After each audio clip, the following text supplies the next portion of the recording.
someone who loves you unconditionally, someone who is there no matter what. They're there for the good, the bad, the ugly, the best, the worst. They're just there. Okay. Sounds to good. bring comfort, encouragement, whatever. Okay. And what about you? I would say the same thing that she said. Okay.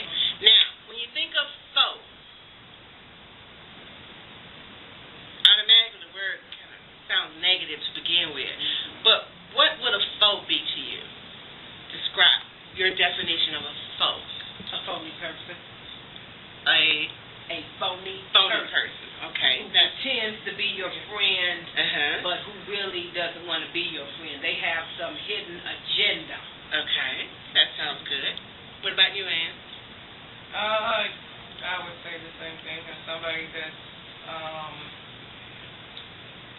there for you during the good times, and then when you really need somebody, they're not. They're not there. They're suddenly absent. Yes. Sounds good. Okay, well, let's look at what the dictionary says. For a friend, it says one attached to another by affection or esteem, one that is not hostile, one that is of the same nation, party, or group, or a favored companion. So those are all positive things, the descriptions of a friend, and it could take up a whole lot more definitions besides that.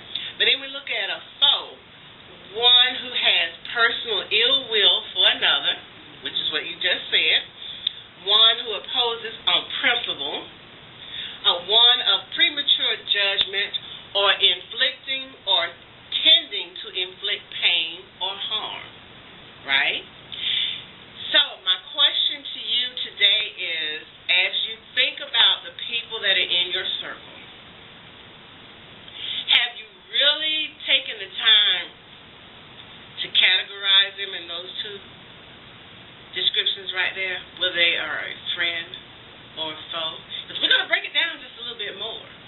But think about the first 5 people that you can think of that you call friend. Do they really fall in the friend category? Or could actually some of their actions or things you've seen them do in the past or things that you've experienced being with them, do they actually fall in that second category? Just think about it. Just think. Okay. Now, we've been using the book of Job for this whole series. And as we all know, because we know this story so well, but how many of us actually really look at that story and then put ourselves in Job's position? Not so much as going through everything that he's gone through, but put ourselves in his position and then take a look at his 3 friends. Just think about it for a minute. Let's look at first one, Eliphaz. Remember, he reproves Job for justifying himself. He lacks warmth and sympathy for Job's plight.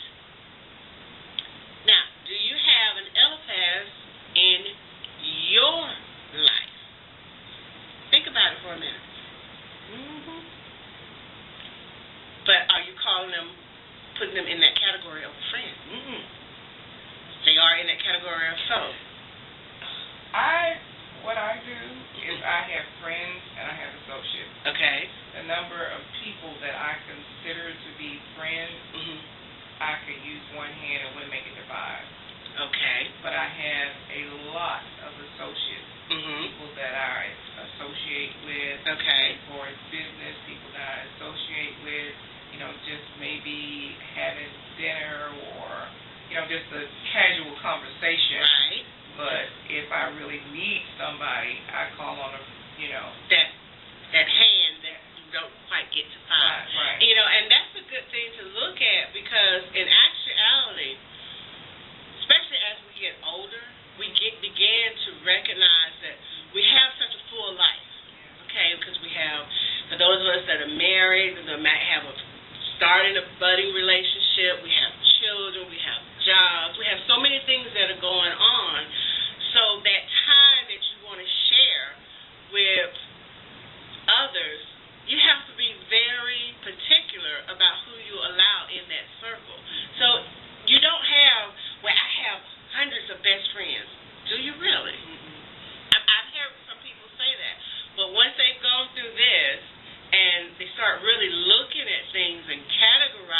then they began to recognize, well, maybe I don't. Maybe I need to take a better look at this. So that's what we want to try and work on doing today. And I have to be perfectly honest, I had a lot of Eliphaz in my circle, in my relationships. I was the friend, but it was not reciprocated. And once I recognized that, I realized I didn't have any friends. So that meant I needed to make an adjustment, not only in the circle that I walked in or the circle of people that I allowed to come within my circle. I also had to take an assessment of myself as to what did I offer, or was I demeaning myself in order just to say I have friends. And that's something you have to look at and think about as well, because all of that begins to color all of your relationships. It colors male-female relationships, female-female relationships. It colors everything. So until you can really honestly make that evaluation, you'll continue to go through that spiral of, I have this many friends, I have this, I don't. So you want to work on improving that. Let's think about the other friend that sat there with Job and was supposed to be a friend. Was his name Bildad? Remember? He believes that Job must have done something to deserve such horrible treatment from God. Through it all, he is judgmental and unkind in his words. Now, have you ever had a Bildad in your circle, and how did it make you feel? Think about that for a moment. As I can think back, I'll never forget the day it was a May. I think my little brother was turning 12, and I was so excited for him because I practically raised him. When my mom went to work, he was really small, so it was kind of like being a mama early. I was practically raising him, so I remember he was turning 12 that year, and I was busy with my own little boys at the time, and it didn't dawn on me until much later that it was his birthday. And I'm like, oh man, I forgot to call him. I need to call him, wish him a happy birthday. So I admit that I was very naive. I was in my early 20s, but I was still a very naive person. I left my house. I walked down the street. I was living in these apartments on Bankhead. I can't even remember the name of them now, but they're still there. They have a whole new name. I remember leaving my apartment, walking down the hill, and at the corner there's a little store, and had a set of phone booths right there on the side. And I walked there, and I called, and I talked to him on the phone, and wished him a happy birthday and all this other kind of stuff. And a person pulled up that I only met or seen a couple of times before, but they offered me a ride back up the street. And I thought, okay, sure, fine. Long story short, I did not make it back up the street to my house. Instead, I found myself somewhere in DeKalb County, surrounded by woods and trees on another friend that he picked up, and I was raped. And then I was dropped off on the street somewhere that I had no idea where I was, and I had to figure out how to get home. And I finally found somewhere where someone could take me home because I needed to get to my children. That was my most important thing I was thinking about then. Not the fact that I'd been raped and my clothes all torn and everything that was going on. I just needed to get to my children. When I got there, one of my friends called my brothers, and all of my brothers came up in arms. They was ready to go look for these people, and they wanted to do their own kind of justice. One brother got his girlfriend to go with me to the hospital so I could be checked out and all those kind of things. And I was a young lady that lived right across the street from me. She was supposed to have been my friend. And instead of being there to comfort me, I was told about how, well, you should have had on what you had on. And just so many different things, but this is somebody that's supposed to be my friend.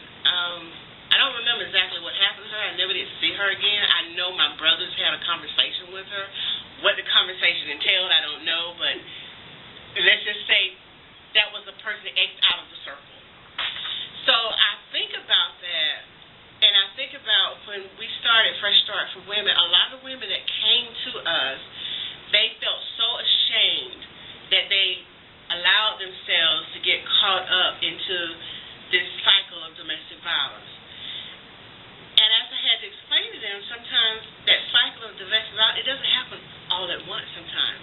It's just a little piece starts. Then another little piece add on. And first of all, you begin to think, oh, they love me so much, when they want to keep tabs on you all the time. Or, what time are you going to be such and such place? Well,